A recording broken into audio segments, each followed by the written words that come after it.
So thousands of Iranians chanting death to America. That's at a rally celebrating the beginning of the Iran hostage crisis. 36 years ago today, when students stormed the U.S. Embassy in Tehran and held 52 Americans for 444 days. Can you imagine?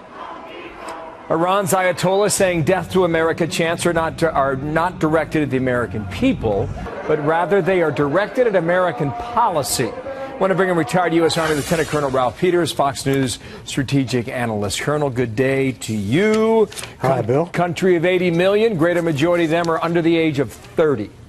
Yeah, absolutely. How did they view the history that we remember so well, Colonel? Well, that's the key internal issue within Iran. And even though they've got the rent-a-crowds out chanting death to America today, it's not really about us.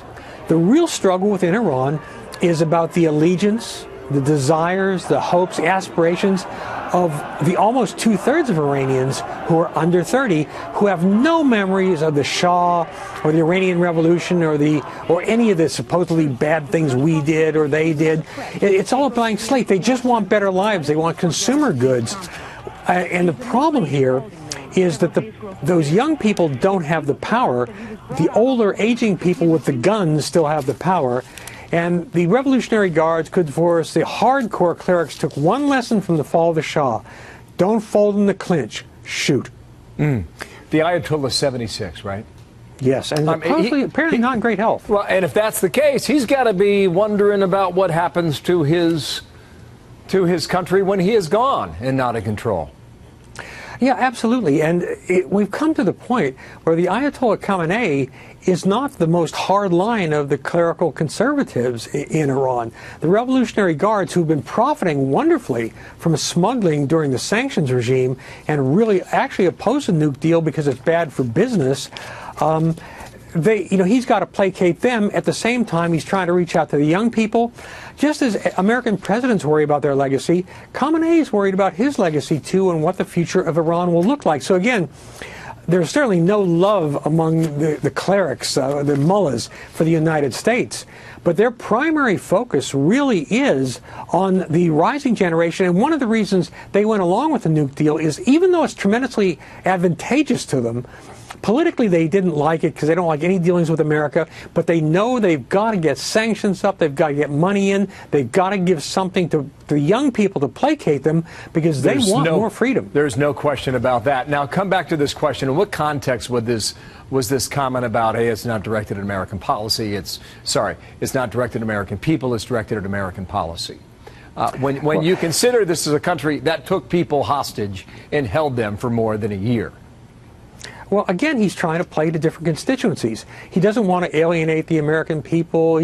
But he has to criticize American policies. He has to, because that's what gives the regime its raison d'etre. It's a reason for being. So true. They need the great Satan. They need us to galvanize people, keep them interested in the legacy of the revolution. And again, they're trying to get the young people on board. And the young people, frankly, they just want to get stoned.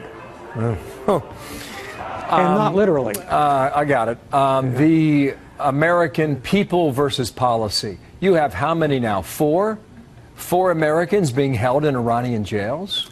And now you get a report of a U.S. Lebanese man who's been taken captive as well.